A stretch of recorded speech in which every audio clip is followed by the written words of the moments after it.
Hello, ladies and gentlemen, and welcome to another episode of Jana Talk podcast. Today, we will have a really good topic because we will speak about leadership. It's more than important to have good leaders, good managers at companies, at work environment, because I am 100% sure that you also know the feeling when the managers, the leaders are not the leaders and they don't create healthy environment around themselves, then employees do not feel safe. They don't feel appreciated. They don't feel valued. They don't feel motivated.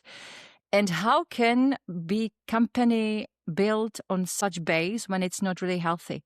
So today we will speak about the most common mistakes companies make in leadership, also why good people quit good jobs with good salaries when they don't feel appreciated or motivated, and how to do it differently. My today's guest is a leadership mentor, a paramedic who is working more than 18 years in this area. And he's also founder of a transformational mentorship. He's helping companies and individuals to in personal growth, mentorship, leadership, and also in stress reduction. Before stepping into mentorship and also leadership, he was spending more than 18 years as paramedic in Dublin, where he gained a lot of experience because he was supporting people in the most stressful and challenging times of their lives. And this experience gave him a strong understanding of human behavior, also of stress, emotional resilience, and what people truly need to feel safe, supported, and connected to the company environment. Please, ladies and gentlemen, welcome my today's guest, Alan Kenna. Hello, Alan. Very nice to see you. Hey, Jana. How are you? And thank you for that beautiful introduction. Oh, thank you very much for your time. I'm really happy because I love what you are doing. Because I can really imagine also from my past experience that when some managers were not really true leaders in the companies and the environment in company was not healthy, it's actually a quite important thing to talk about. So I'm really truly very, very happy that we can talk about this topic today together. So tell me, how was your journey to get to mentorship and to helping people and companies with this topic? What a great question to start with. And thank you so much again for having me here. And yeah, let's get straight into it. Let's get straight into the value. So like most people's journey, it always starts with sort of a moment of realization, a moment of thinking to yourself, I'm here right now. Everything around me is really good. I'm exactly where I'm supposed to be, or maybe I'm not where I'm supposed to be. And maybe I want to be somewhere different. And that was the same. That was what happened with me.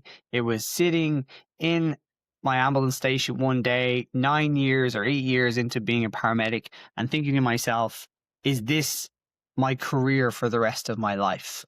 I loved what I did. I loved being a paramedic. I was a very high clinical level. I was in a permanent position. It was safe. It was secure. And I truly loved and still love serving the clients, serving the patients on a daily basis. But there was this realization of, okay, if I keep doing this and over here, it's seen as a career, a life career, a 40-year, you start and then you end and, you get your pension and that's it. But I realized that's a long time to do the same thing over and over again.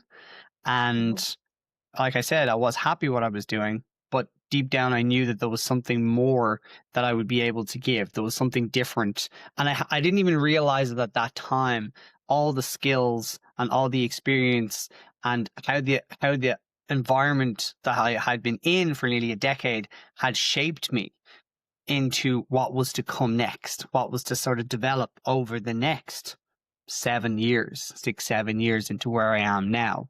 So from that moment, it was like, okay, well, I have all this information.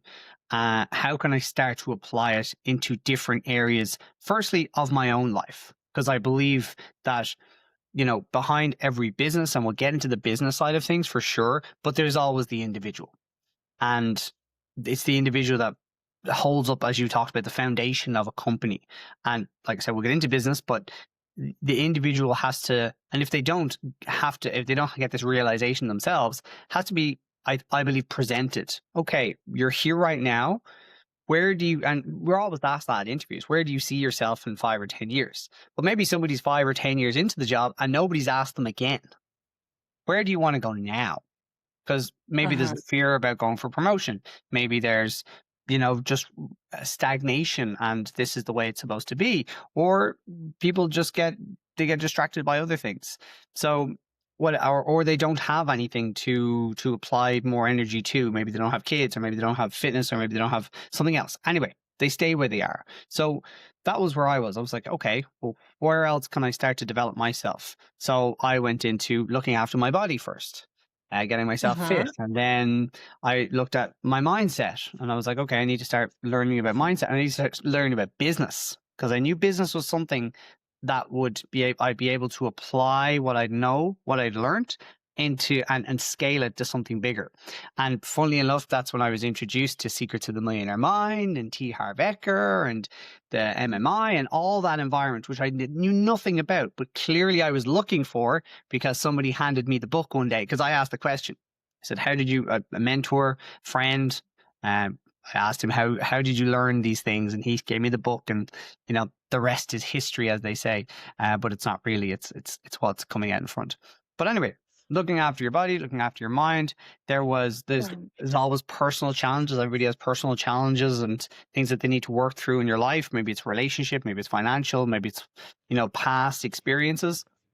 So that led me to 5-6 years of learning about myself, looking after myself, and at the same time, always remembering that, okay, I have this information. How can I apply it to something else?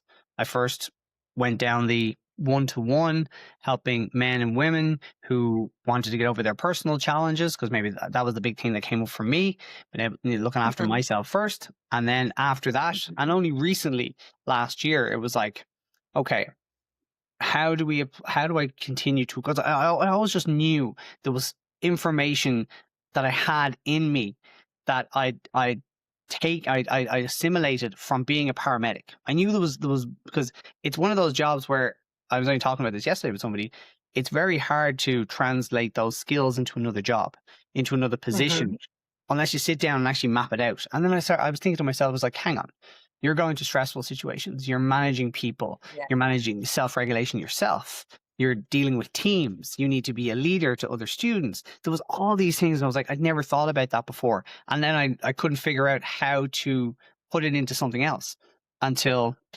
speaking, training, elevation mentorship, all that sort of snowball. I was like, hang on, we can take these skills that normally we're making these decisions in real time leadership decisions, in everyday situations, in calls that we go to, and they're affecting a patient outcome, and they're affecting the care. I was like, well, business is a lot like that, maybe on a longer time horizon.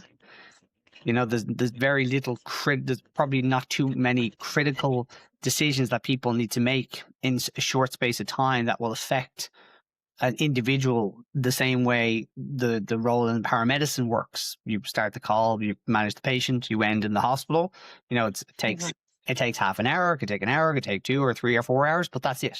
And you learn from it and recycle and go on to the next call. But in business, a decision today could affect the company in 6 months' time or 6 years' time, but it's still a decision. And then continuing to build on that on a daily basis. And in work, it's obviously relationships between colleagues. It's how the leaders are developed. It's how managers learn to be leaders and not managers, and all these things, all these I call them challenges, because if you call them problems, you're looking for problems. If you call them challenges, you're looking for growth. Simple reframe. And that's something I teach.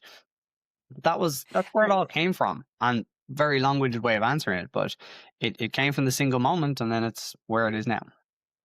I love it. Thank you very much for this great introduction, and for showing also the journey. And also, I was making notes, and also I loved how you were at the end saying the word makes difference if we say problems or challenging situations, because the mind the mind is taking these words totally different. With problems, we are like negative, stuck. We feel stressed, but with challenging situations, we feel like adrenaline. Yes, yes, we can do it, Yeah, right? So, exactly.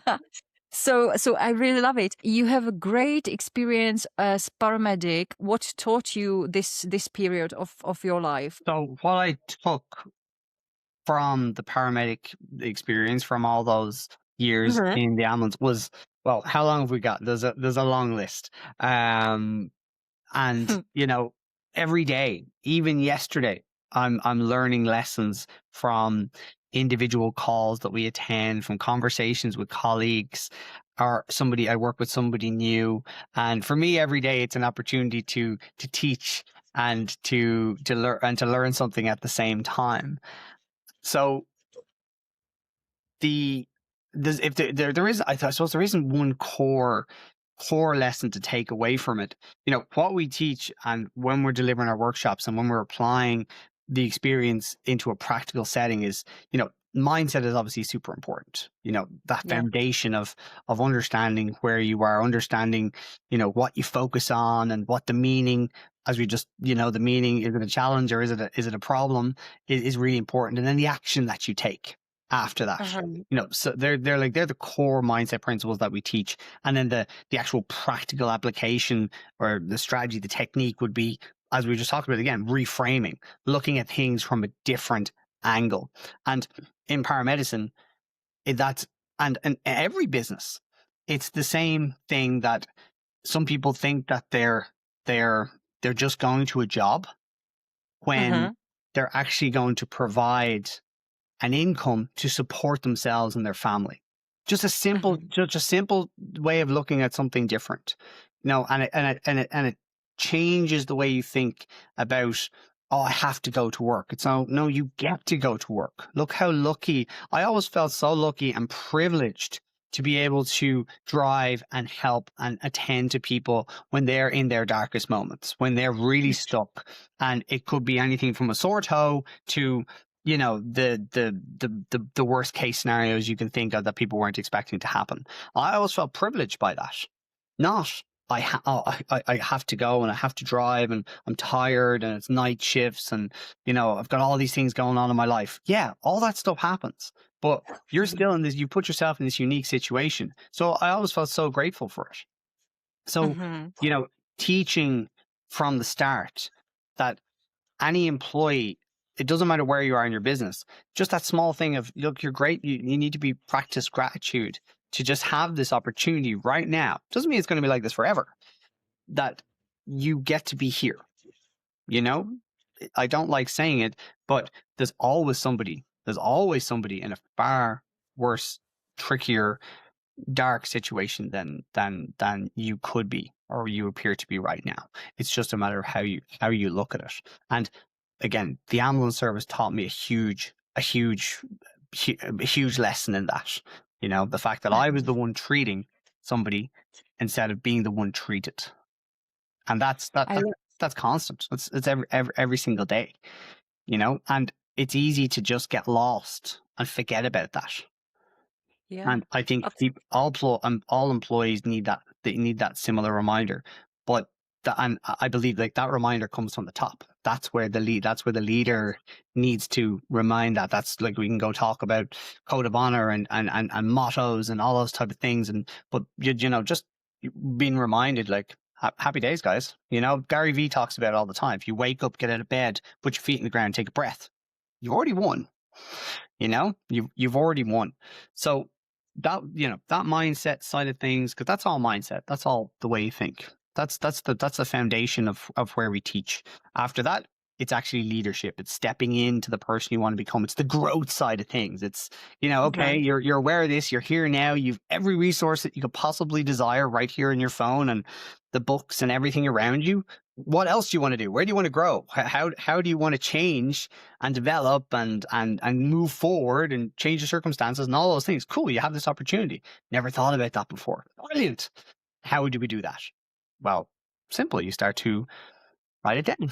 Write down who you want to be. Write down what you want to change, and start feeding yourself knowledge. Start looking after your.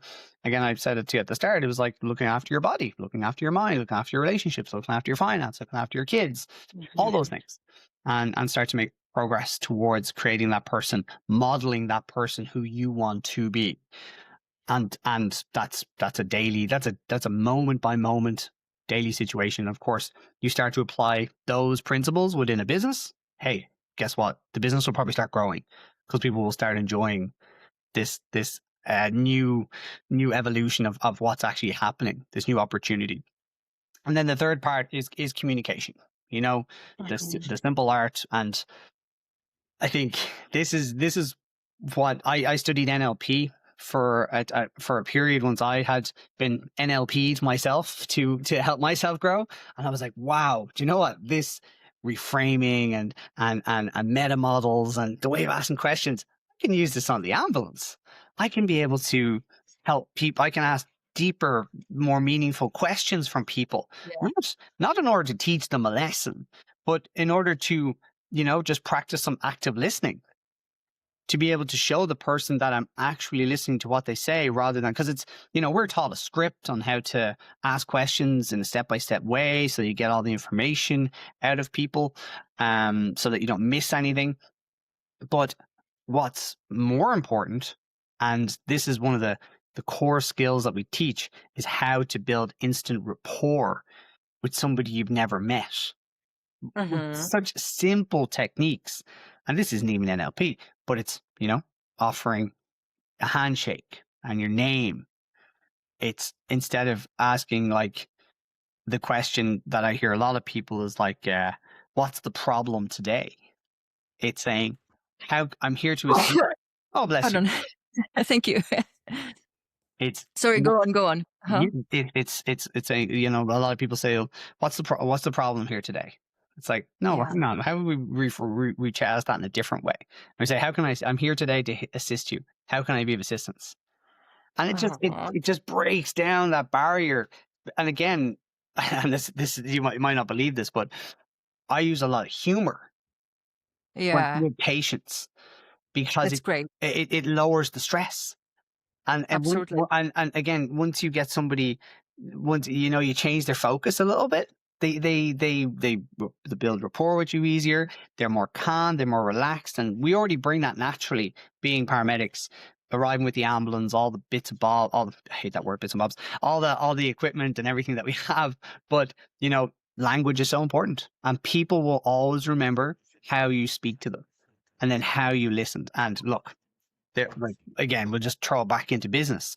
If you go, you've heard of that open door policy, and you can talk to me about anything, and all that all that stuff that we're just used to. And it's probably just noise at this stage from a lot of people who are in businesses and have managers, and they hear that. And I want to actually, just one thing is, just differentiate. There's people who manage, and then there's people who lead. And we're developing leaders. We don't want to develop managers. Managers are in that position because they know a bunch of skills, and they know how to tick boxes, and but they don't know how to motivate. They don't know how to inspire. They can learn. Everybody can learn, but they got to want to, and then they develop into that leadership afterwards, so that people aren't coming to them, or when they're coming to them to ask questions, they're saying, "Well, what do you think we should do?" Simple. One thing that how important it is to take care of your body, of your mindset, and also communication skills, because this is actually crucial not only in our personal life, but also it influences business quite a lot. Massively. You focused in your personal life at this area a lot. What changes did you see you started to develop or started to happen when you started to focus on your mindset, on your body, to feel more fit, and on your new way of communication? Yeah. Well, it's night and day, to be honest with you, Jana. I look back at the person I was, and the situation I was in, or I had created 5-6 years ago. And I honestly, I know that those things had to happen. I know that person had developed into the situation he was in, or she is in, depending on your circumstance. And I look at it now and go, well, if those things hadn't happened, well, then I wouldn't be who I was today. I wouldn't have had those hard lessons. I wouldn't have had those tough moments, those awakening realizations that, things aren't exactly the way you want them to be. And you're not in the happiest situation you could be. You're not showing up as the partner, the father, the friend, the employee, whatever the circumstance is. Well, something's got to change. And I think, for me, I literally, driving to work one day, I was literally asking the universe, God, whoever it is for you, is like, I need help. I need help to change how I'm thinking of things, because it's just too stressful. And lo and behold, it was looking after my body first, making a decision to commit to changing my body, that introduced me to a mentor, introduced me to a book, and then introduced me to a community. And from there, that sounds like, oh, it was just one moment and then everything changed. Absolutely not. There's, this is continuous. This is year on year on year, challenges after challenges, growth after growth, learning lessons, making mistakes, trying again, failing again, moving forward. Absolutely. I don't want to make this seem like it's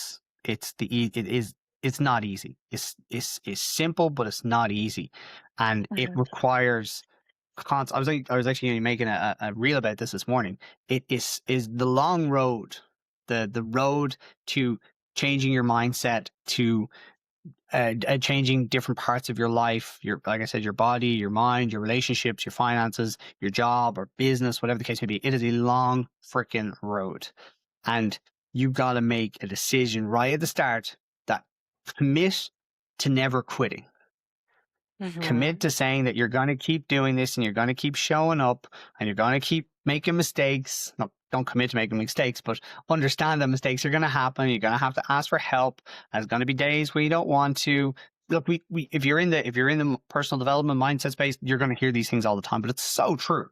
It is so true, because that is just constantly shaping you to becoming the person who can deal with all those challenges in life.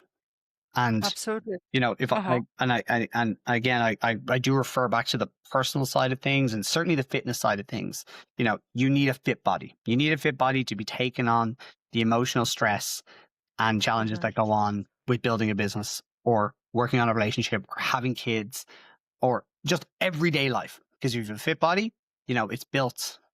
It can be built to take on these things. There's nothing better for stress relief than going on a run. Or hitting the gym or whatever your form of physical exercise is. So, working on that all the time in the background it'll feed your mindset.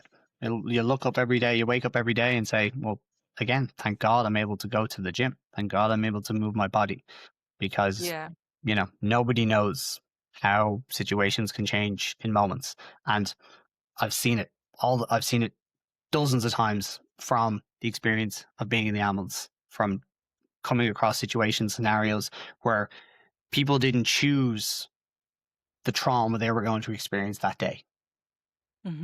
Absolutely. One thing also I observe on exercising is that the energy differs. The energy level and also the mood improves instantly. Yeah. So I think exercising is not only important to keep fit, to feel nice with nice body and so on, but also that the energy improves, and it is a huge difference before the exercise and after the exercise with the endorphins and everything. One thing is in my mind from the beginning. I wanted to ask you, with this huge background as paramedic, you were dealing with a lot of stressful situations. What did you learn in this period of time? How to deal with stressful situations? Okay, so the one thing that we all control is our actions, right? Whether they're the actions that we want or the actions that we don't want, we're still in control. We have to take ownership.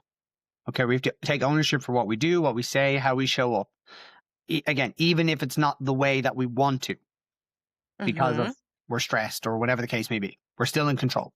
So when I looked at how I was showing up as a paramedic, I always judged the success of a case based on, did I do everything I possibly could to serve that client, to serve that patient? Did I do my best?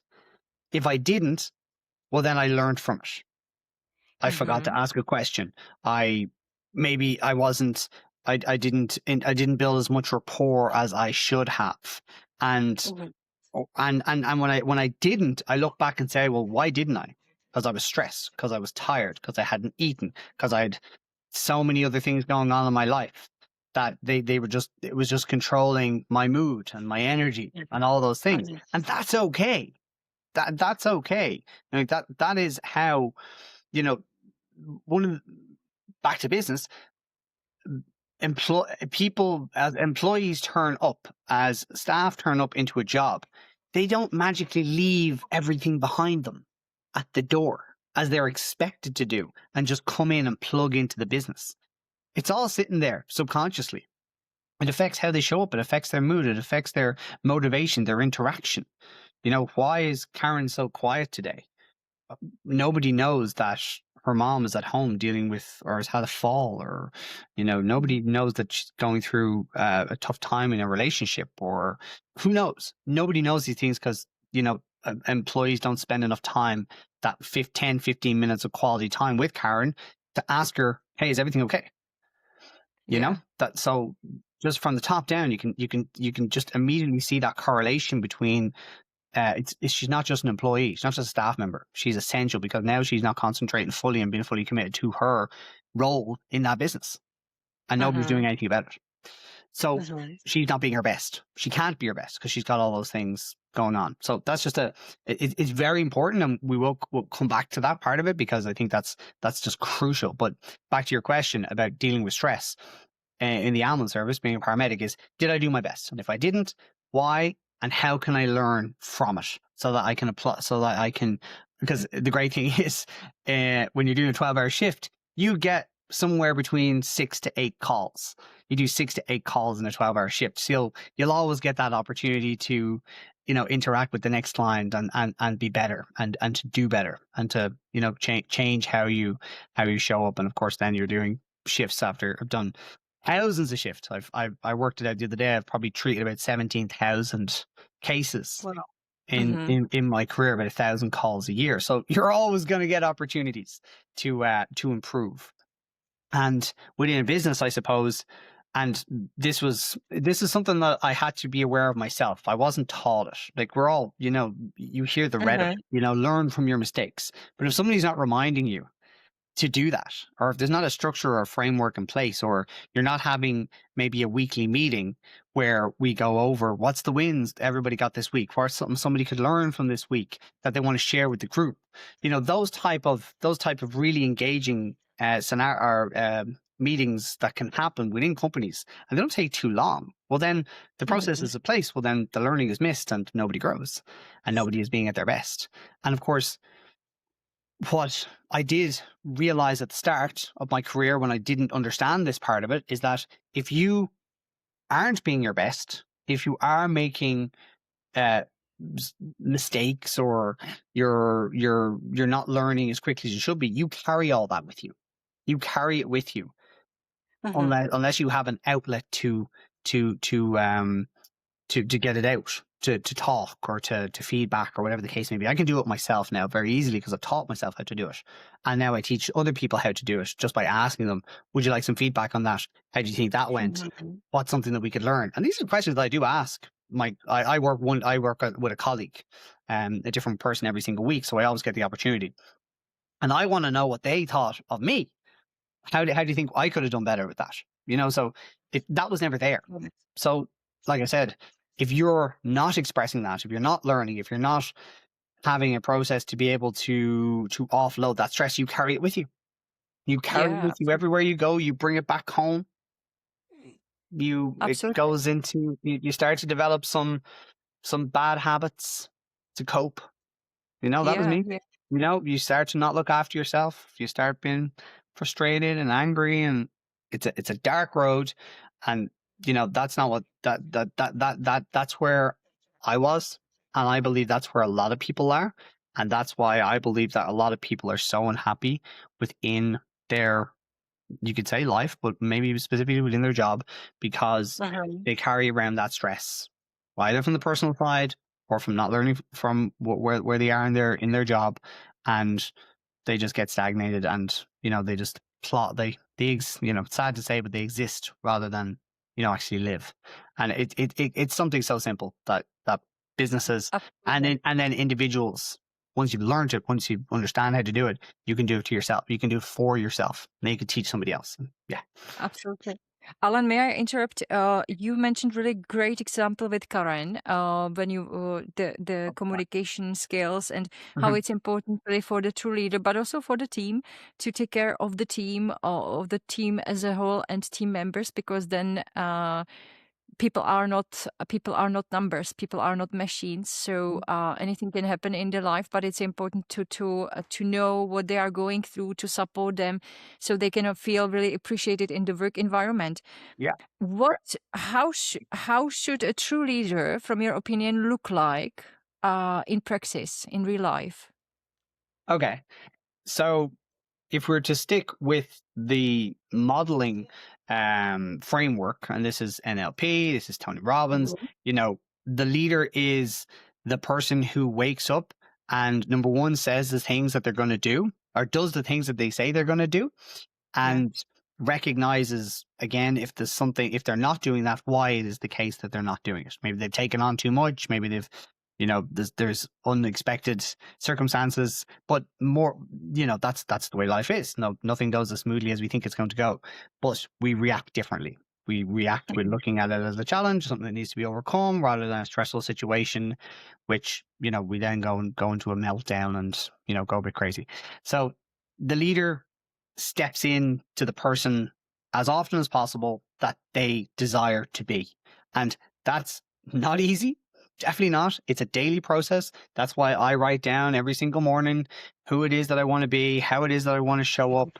And it doesn't have to be in massive detail. It can just be, I am a cool and calm and caring, connected, lots of C's there, individual, just, or whatever the case may be. I see all challenges as an opportunity to grow. And if I don't know what to do, I'll ask somebody, so they do that as often as possible. And the more you do that, as they say, when nobody's watching, well, then you will show up as that person in the public with other people, with your colleagues, with in your teams. And when you start to do that, you will clearly either attract people who are interested in that type of development, because they'll ask you, oh, you look different. You're doing something different. You're talking different. What is it that you're doing? I used to get lots of that, especially when I started to lose weight, look after myself. Like, you're doing something different. What are you doing? And I want to know how to do it. Like, cool. This is what I'm doing. This is how I did it. And do you want some help? Nah, you're all right. It looks too hard. Or it looks too easy. Or it's too difficult. Or whatever. It's like, cool. That's all right. That's okay. That's fine. I'm not going to change, because that's not the type of leader I want to be. I want to keep going. I'm going to keep developing, and eventually you'll build a team, or you'll build a community around you who is that way inclined. Hence the reason that we probably meet. We got into the right team, we got into the right environment, and this is how it happens. But it's a slow and steady process, and you need to continuously show up as often as possible. And I say as often as possible for the second time, because everybody is going to have days when they don't feel like that. As they say, everybody puts up their best side on Instagram, but nobody knows exactly what's going on in the background. So if I understood it correctly, the leader the right leader should do what he says. Yep. If the things are not developing as he thinks, or as he wants, he is figuring the way out and the reasons why it doesn't work, and he is taking challenges as opportunities. He continuously shows up even when nobody is watching. Yeah. Anything else? I think one of the big points is that you have that understanding that you can't figure everything out by yourself. That Perfect. One of the strongest traits, and Brené Brown talks about this in her book. What the fuck is it called? Leap, the Big Leap. I think it's the Big Leap. Uh-huh. But it's talking about Yeah. vulnerability, being vulnerable enough to say that I don't know what to do, that I'm this challenge is too much for me. I need some help, and that shouldn't be seen as a weakness. That's a strength. Mm-hmm. And I've had that opportunity so many times to ask for help, and I haven't. I'll be very honest, I didn't, because my ego got in the way. I was like, I'll figure this out by myself. I don't need help, or I don't want to burden. This is a big one for Yeah, a yeah, growing leader. I don't want to burden anybody with my issues, with my problems. They've got so much going on. When in fact, yeah. switch it around. You're taking away the opportunity for that person to help you. That's a very powerful way of thinking about something. That's really You know, nice. That's really a- nice. so as a leader of a team, a sales team, or the finance team, or whatever team it is, or maybe you're just maybe you're just a solopreneur like me, and you're building a team, and you're afraid to share your idea with somebody who you think could help, because you think Mhm. that maybe you can't deliver it yet, or you don't have all the resources yet, or they'll shoot down the idea. So you keep it to yourself. You try to figure everything out by yourself. And, life gets in the way, and your plans go further down the line, and you give up on them, all because you wouldn't ask for help or share your idea, Mhm. or and be vulnerable. So, when a leader shows vulnerability, the team knows that they can also ask for help. Not to be micromanaged, or run to your manager, your leader, every 2 seconds, saying, I don't know how to do this, I don't know how to do this, I don't know how to do this. No, it's not that. It's, like I said, maybe it's that personal thing. Listen, I got a lot going. I got this bad news back home, or whatever the case may be, and I need to be vulnerable, because listen, I'm going to tell you that I can't focus as I normally would, because this is happening. Instead of the leader thinking, why isn't he working? Why aren't they? Why isn't Karen showing up the way she normally is? And next thing, Yeah. and then that goes on for a long period of time. And of course, then Mhm. the decline of the team starts. It goes that way, goes down, and people don't understand why, because the leader didn't show vulnerability. Karen didn't think that she could show up and be vulnerable and say the honest thing, and then the impact that has on the whole business. Absolutely. Alan, and what about the working with team and the communication skills? Because I think there are also important skills which the leader should, or he or she have Yeah. regarding communication and taking care of the team. So communication. We're doing it right now. You're always showing what's going on in your head externally, in your body language, and your facial expressions, and the words that you use, and depending on the scenario, or what it is that you want to communicate or need to communicate, or how the team needs to develop, this frameworks for all of it. And you know I think understanding, and NLP taught me this as well, is people need to be communicated to in different ways.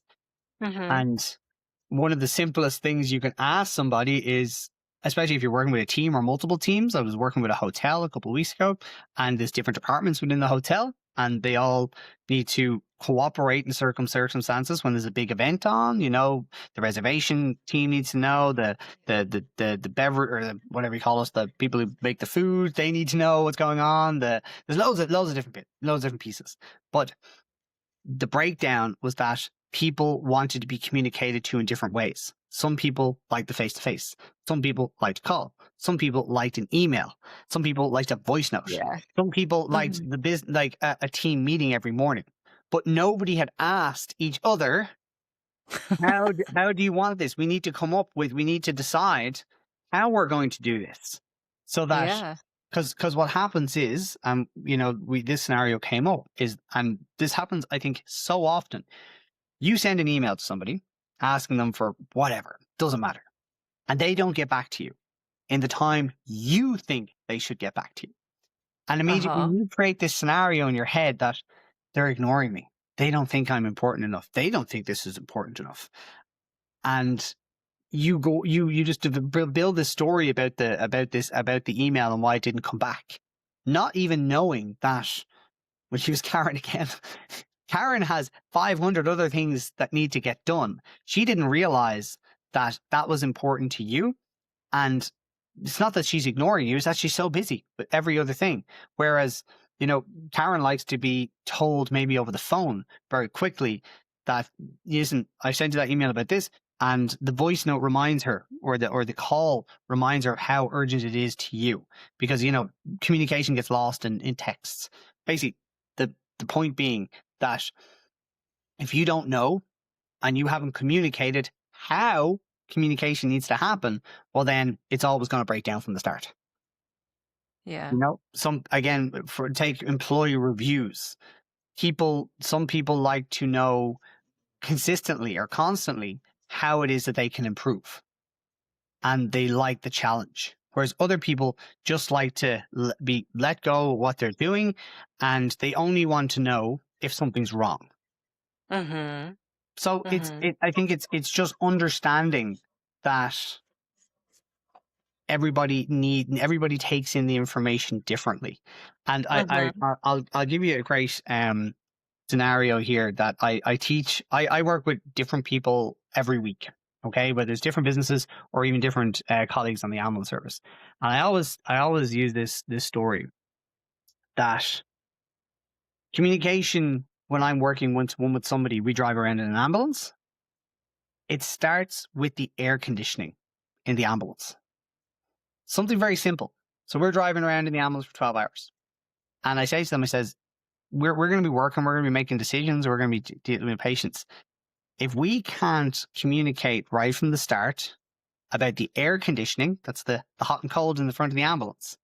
Because, and I've had this before, you're driving around for a few hours. The heat, the air conditioning is all the way down to low. You're freezing. You're really cold. And you're afraid to ask the person next to you, your colleague, is that the way they like it? Or do they like it warmer? And they're also sitting there freezing because they're afraid to ask you, do you like it cold? So you're both driving around all day, both freezing yourself because you haven't just asked that quick question at the start. Hey, how do you like the environment in the front of the ambulance to be? Do you like it hot? Do you like it cold? Do you like it somewhere in between? Oh, I like it at this. Perfect. And then you get it right. And that's such a supple, small little situation has massive effects, absolutely massive effects, especially when it comes to treating really sick patients, especially when it comes to making critical decisions that you think one thing, there's hundreds of different types of seizures, okay? Same as there's hundreds of different types of deals, or negotiations, whatever, if you're talking about business. But if I think one thing, if I think it is a seizure and you don't think it is, and we're not communicating, well, then that has a dramatic effect on the management of that patient. We're talking absolutely brain damage. That's how difficult it be if the treatment isn't initiated.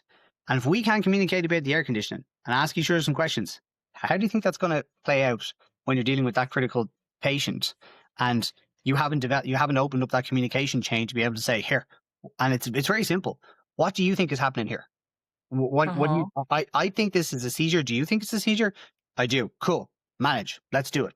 Take the action. Rather than, I don't know what to do here. I don't know what to say.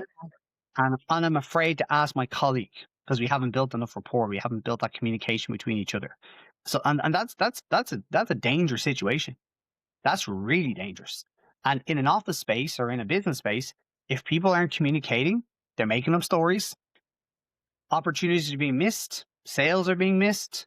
And then, of course, over time, there's fragmentation. Finance don't want to deal with HR, and HR don't want to deal with this. And this is how, and this is how culture starts to pull apart. This is how companies start to they start to dissolve because the communication from the start is so poor, or it's non-existent. So Absolutely. that was a long way of answering that. Communication and the style, and starting with very simple things. From what the events we go to, the first thing they do is they get us to walk around and introduce ourselves to people. Why? Because it breaks down barriers. It lets people, put the shield down that they need to protect themselves, and it allows people to open up. Same way with a patient, a handshake. Same with a smile. It's all these small, very small things. And you would think that, this would be something that businesses and companies understand. And they probably do on paper. But the actual application, and then the daily application, and then, being consciously aware of, have you checked with somebody and how they like to be communicated with? And if you didn't, why not? What's behind there? Where's the fear behind it? That's the type of development that, when businesses start to apply it, and it's so simple. It is so simple. You'll start to see dramatic changes very, very quickly. And of course, the business will. Absolutely. Regarding the communication skills, I think it's really crucial, and I love the example when you gave about air conditioning. Such a simple thing, but Yeah. it can happen in real life very easily. I can imagine it with really many people, because everyone wants to be like to do the best for the other one, but this is the crucial.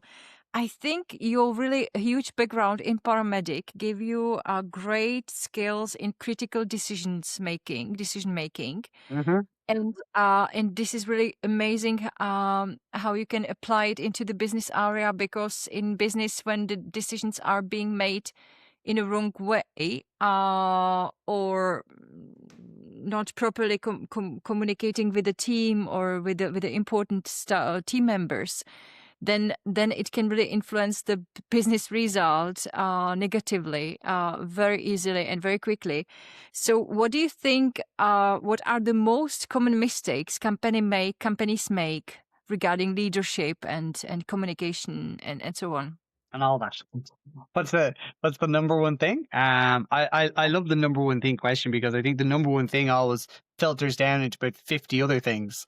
There is no number one thing, but if there was, so I believe, and I've seen this firstly with the business, the job that I'm in, and secondly with other businesses that we've studied, and other, thought leaders that we start to listen to.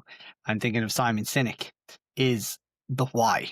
What Yes. is the business function? What is the goal? What is the mission? What, values, all those type of things.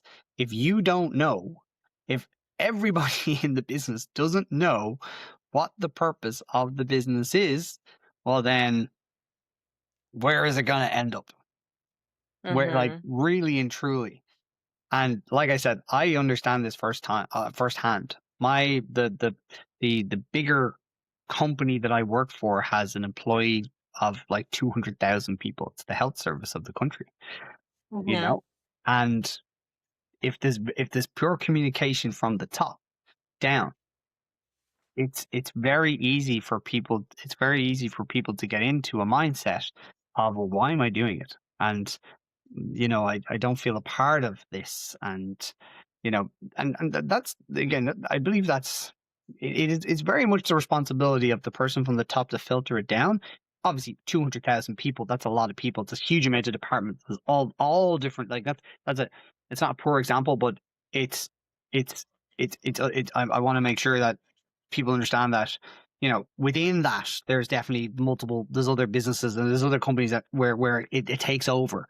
But, having some mission understanding of why it is that you're doing the thing, you're turning up every day and you're doing your best, what you're working towards, is crucial for getting people to give. I don't like saying getting the most out of somebody, because I don't think companies are trying to. I reframe it differently as helping people to give their best to the role that they're in, rather than taking it from them. You're giving them the environment to say, well, this is the mission that we're after.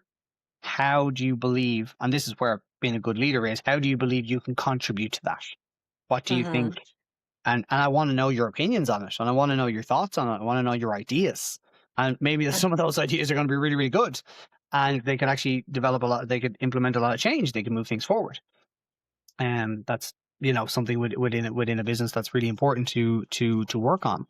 So back to the question, having the mission, knowing what the mission is, knowing why it is that you're showing up, and what you're ultimately leading towards. For me, it's good patient care. And I don't control all the other aspects of the health service that the person will interact with, but I do control how they will interact with me in the back of my ambulance, and the care I will give them and the attention I will give them, so that when I drop them off at their ultimate destination, most likely the emergency department, they will have experienced my best at that situation. Mm-hmm. If we were talking about a business, it's the first interaction. Maybe it's the receptionist if it's a brick and mortar building. Maybe it's the phone call from the sales department looking for the initial interaction and how they interact. And then it goes on to whatever the process is, it goes on to then the account manager after that. You want all those areas. And then you want the founder also interacting, saying, hey, and I've seen this before, even if somebody's been signed up to a program or whatever the case may be, they still get a call from the guy who owns the business saying, hey, or a welcome card or whatever the case may be. Thanks so much. Our mission is to do X, Y, and Z, and we're so glad to have you on board. Mm-hmm. Imagine that for somebody who's joining a business, not just a client, for somebody who actually joins a business, to know from the top down that they're been constantly reminded that this is the standard that we're at. We want you Yeah. to know why you're here and what our mission is. Are they more than likely or less likely to pass that on to the clients that they're going to then help? Mm-hmm. Of course, they're I going to love be it. more likely to do it, because they're setting the mission is setting the standard. We know about code of honor. We've learned about it before, and that not a lot of business have mission statements, but I think, and again, correct me, but a lot of people have it listed somewhere. But how often do Mm-hmm. people actually go back and have a look at it? Never. Never. Never. Usually never. Exactly. Usually never. Yeah. But I really loved the example what you gave, that the manager or CEO, that if some new employee enters the company and he receives a welcome card, like, oh, I'm happy, we are so happy to have you on board, Mhm. it makes such a huge difference for the newcoming person to the Yeah. company, because then he or she feels really appreciated, valued, Yeah. and it makes a huge difference. One thing I wanted to ask you, because it's also very strong in your background, why do you think so many people feel stressed and exhausted at work environment nowadays? I believe, and this is, my belief in it, and what I've experienced is that they're not, they haven't reached their full potential. There's Uh-huh. they know that they were built for more, and that they can Mm-hmm. give more, because ultimately, and Tony Robbins taught me this, people want certainty that things are going to be the same, uncertainty that things are going to variety, things are going to be different. We keep going down the list of human needs is contribution. People need to Yeah. contribute. They need to want to contribute. And when you when a company understands that, well, and is looking and asking more so of its staff as its employees, of, do you feel that you are contributing, not in a negative way, you're not asking this because you think that they're doing something wrong. Is there something else that we can change here that will allow you to grow more to who you want to become? Or do you think you could give more? Do you think you have ideas that you would like to present? Now, sometimes it's a case that there's a realization that the person is not in the role that they're supposed to be in. They're not in the job they're supposed to be in. They just happen to end up there. And that's a lot of people. And I think that contributes to a huge amount of stress. People Mm-hmm. feel stuck. They don't know where to turn to. There's fear because they might have to go and look for another job. So they just stay exactly where they are, and then they stagnate, and then they become resentful because they can't change. So I think, again, Gary Vee talks about it. He says the greatest compliment that I can get as an employer is that after 5 or 6 years, the person that we took on has outgrown that position and they want to leave to start something else, either by themselves or with another company. They've reached their full potential in that area and we can't offer them anything else, or they've discovered something about themselves and they've developed that energy and that confidence themselves that they want to go and do it themselves. I think Jay Alderton talked about this before. He says he had a guy who was editing his videos for him when he was creating content. And then one day your man goes, I can't do this anymore. I have to quit. I'm starting my own thing. And he goes, you should have done that 2 years ago.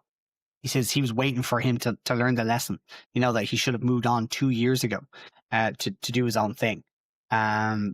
So people feel stressed because they're not living to their full potential, and probably even more frustrated because they don't know how.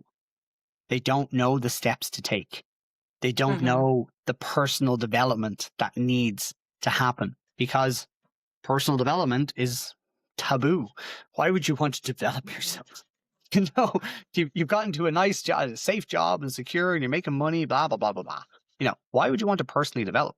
Because, and we can, because you want to grow, you want to be better, there's always another level to get to.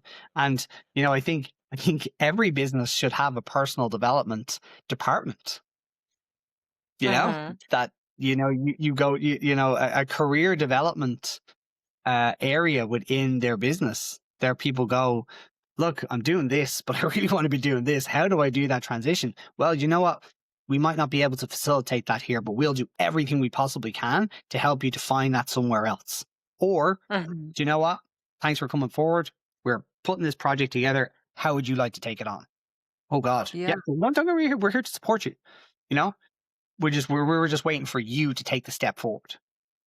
I think that's a huge responsibility as a business owner, as a company, to have that there, because otherwise performance is going to drop because people are going to stagnate, and you'll wonder why. You'll be scratching your head going, hang on, people are turning up, but I can't seem to motivate them anymore, and I don't know what's going on, because they're not doing all the core skills of the communication and asking people how they are and all those things. They're not doing the fundamentals. They don't have the mission. So that's where all these things, they don't have the mission statement. They're not doing all the basic things, small things that allow the person to then feel confident to step forward and ask the question, am I reaching my full potential? And if I'm not, how do I? Absolutely. I think it's really a everyday process. The communication with the employees, with the team, and it's much more important to choose the right managers, the right leaders. Much more important than just to have people who are good at their job, because it influences the whole spirit, the whole energy among the team. If the manager is a true leader and he or she is cooperating with the team properly, and they don't take the people as just numbers or as just machines. Alan, when you were speaking about the mission, and this is one of the crucial mistakes companies do, that they have missions, but nobody really knows about them properly. And is there any other mistakes regarding leadership the companies make, or is there something else important? What do they forget to do? Look, I think I believe that there always needs to be an openness policy, that we don't have all the answers to everything.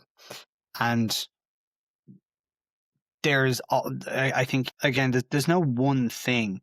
I think it's really about, there's the work leader. There's the person who's in that role in their job, and they're a manager and they've got a team, and they're doing all the good fundamentals that we talked about. They have a mission and they're communicating with their employees, and they're creating a good environment and a good culture, and the business, it's actually really good. It's everything's good, and everything's going the right way. I believe that leadership, and I think I mentioned this at the start, leadership is a lifestyle. So if you're being a leader in your job, where in all your other areas of your life, are you also showing up as a leader? Within your relationships, with your kids, with your family, with your team, as in your extracurricular things, football team, whatever the case may be. Are you showing up as a leader in all those other areas as well? Because there's I've said this a few times, like, people have lives outside of work. It's, and because we're talking about business here primarily for the last half an hour, it's all business based. But there's this people have their personal lives, and their personal life directly affects their business life. So asking yourself and saying to yourself, well, am I showing up as a leader in all areas? And if I'm not, I need help there as well. You know, I'm not going to go talk to my boss, my leader in work, about how to be a leader with my kids. I need to learn that from somebody else. I need to go on that journey myself and learn how to be a better father in that scenario, or with your personal relationship with your partner. You know, so that's, I believe, when you can be confident in yourself that you're constantly growing in those big, I call them 4 big areas, you know, with yourself, with your partner, with your kids, or maybe it's, you don't have kids and maybe it's with your family or extended family. And then in that job or in that business or in your own company, whatever the case may be, when you're constantly showing up as leader, as a good communicator, and doing the work in all those areas and all those 4 areas, well, then you'll be more congruent overall. You'll have a much broader understanding that when use Karen again, Karen comes in, that she's a little bit off. She's been a good leader in work, but we want to still make sure and check that everything else is going on in all other areas of her life. And is there anything else that she needs help with? And then, you know, I think once you have developed that culture where people feel that they're able to talk, well, then they will ultimately start to take a lot of personal responsibility themselves and recognize when they need to do the work themselves, and they need to start showing up as individuals, not just constantly being not the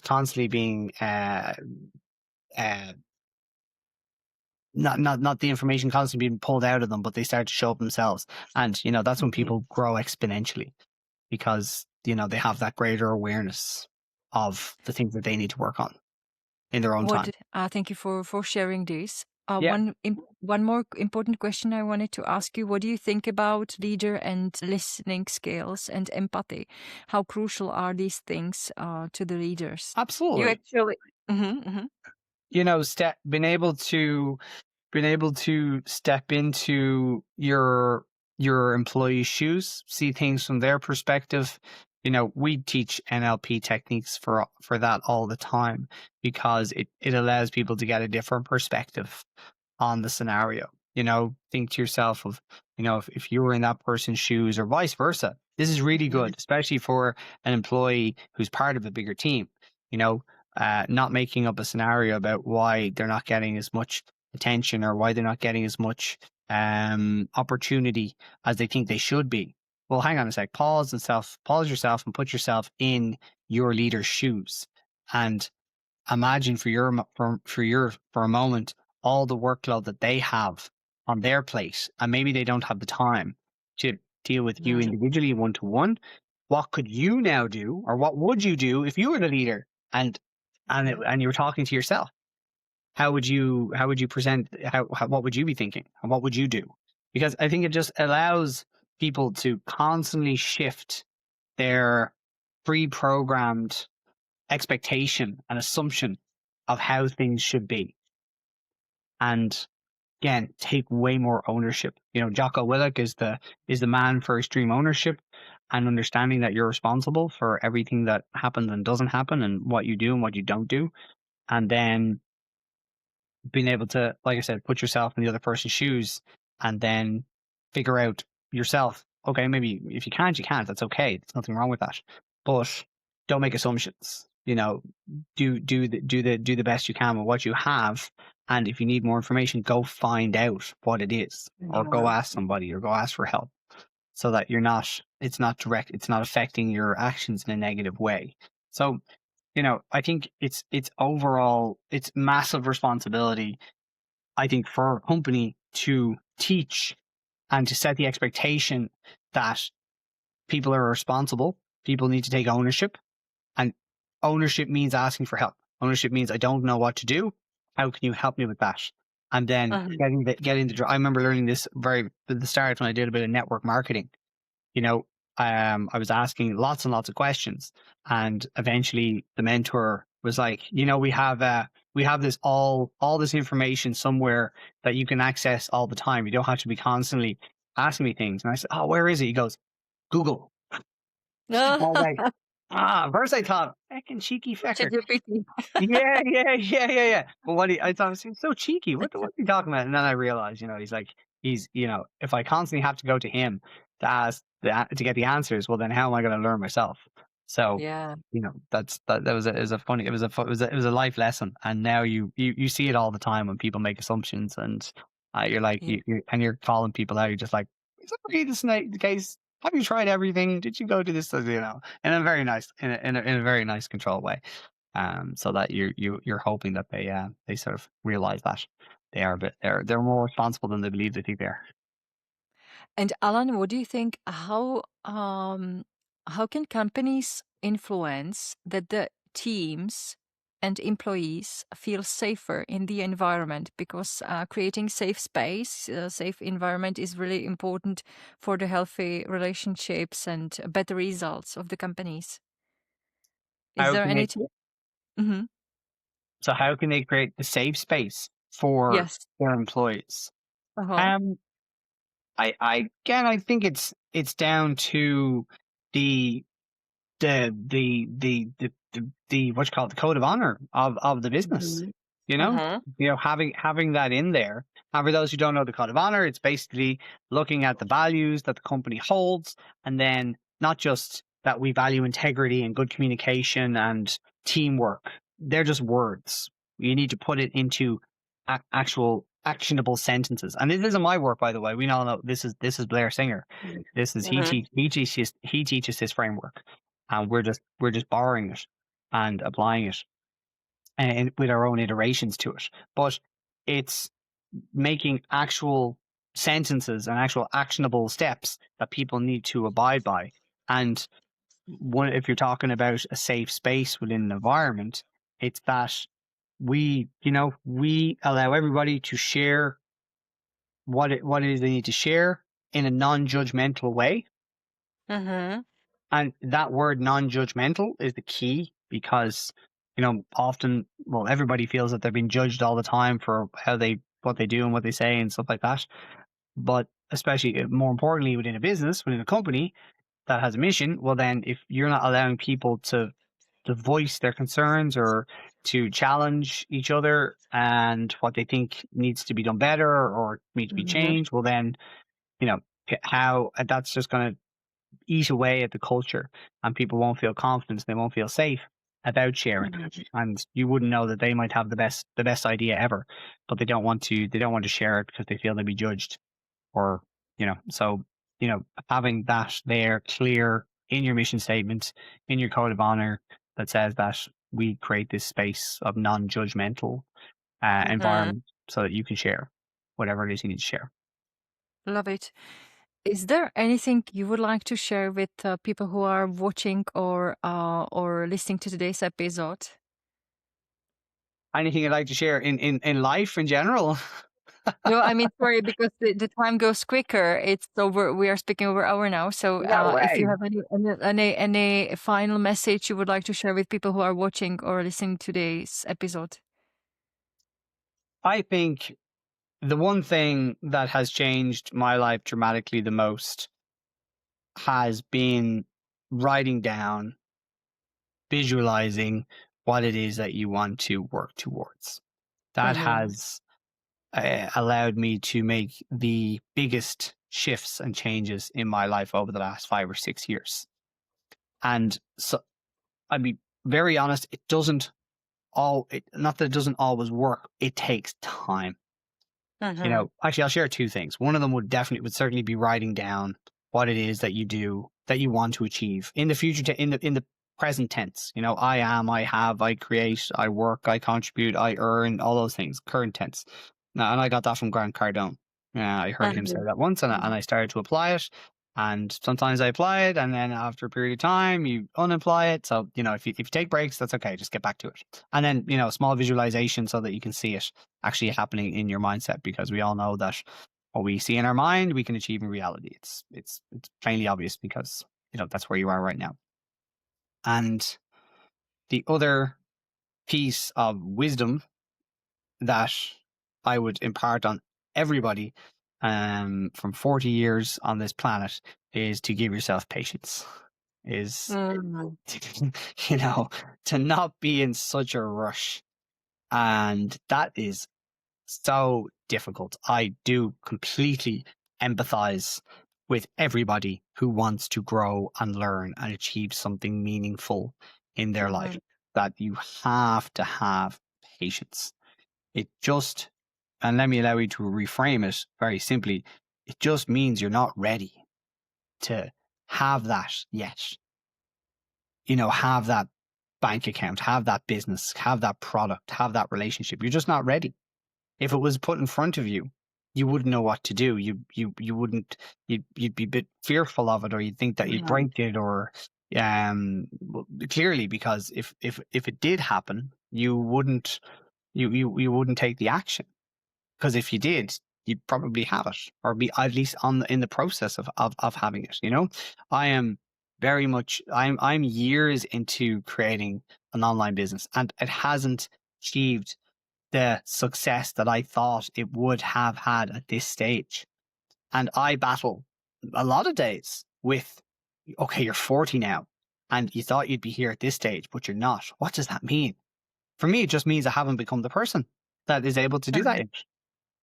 That means you have a full-time job and kids and a relationship and other things going on in your life, and it, and there hasn't been the space yet to insert this mega successful international recognized company that's changing lives and helping people to be better. It just means there's not the space yet. So what do? We figure out how we can create the space. We do something about it. We don't just say that's not going to happen, or, you know, expect it to just happen like that overnight, because it won't.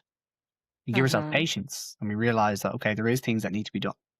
And those things that need to be done will present themselves, because you're constantly writing down what it is that you want to achieve. And then you're Mhm. constantly growing. You're looking after yourself, you're looking after your body, you're looking after your mindset, and you've probably heard this before, you're cutting out the things. You know, a lot of development, personal development, is about the shit that you cut out rather than the stuff that you put in. Um, you know, what can I distance myself from? How can I change my habits? For me, you know, again, like I said, 5 6 years ago, I was drinking alcohol, I was smoking, I wasn't looking after myself, I wasn't exercising. 5 years later, you know, no alcohol for 2.5 years, no smoking, running ultra marathon, you know, all these things, you know. So, but they take time. That's 5 6 years of development. Yeah. Um, and so just give yourself that patience, because it, unfortunately, and here's the truth: if you don't, you'll just burn out. You won't. Your expectations will be so high, and you won't get what it is that you think you deserve, and you'll quit. Mhm. And if you quit, I don't mean to end this on a negative. You'll just continue getting the same thing that you have now. And Mhm. everybody has a gift inside them. Everybody has something that they're able to teach, or, you know, present to somebody else. And everybody has that wisdom inside them, as a gift. As he says, don't end your life with your music still in you. Wayne Dwyer, Okay. you know, Okay. don't end your life with your music still in you. Everybody has something to be able to play, and not instrumental wise, but whatever. Maybe they are. They have something to be able to share and contribute to. You just need to give yourself the patience, and then the platform will present itself, and the opportunity will present itself, and then you'd be like, "Cool, yeah, of course, this is supposed to have happened. I wrote about it for the last 5 years." You know? Thank you so much. Thank you so much for amazing tips, for sharing your really great wisdom and experience. I'm looking forward to the next chapter, to the next episode, where we will dig deeper into your daily habits and what do Oh, you do brilliant. to prevent stress. Thank you very much for today's episode. It was really valuable. You're very, very welcome. And thanks everybody for listening. We both really appreciate it. So thank you so Thank much. you very much. And thank you, all of you who are watching or listening to today's episode. If you know about anyone who might need a little encouragement, share this episode with them. And thank you for following podcast Jana Talk. I'm looking forward to seeing you next Sunday at 7 p.m. with Alan, where we will dig deeper into the special questions episode. Have a wonderful evening and week ahead. Bye bye.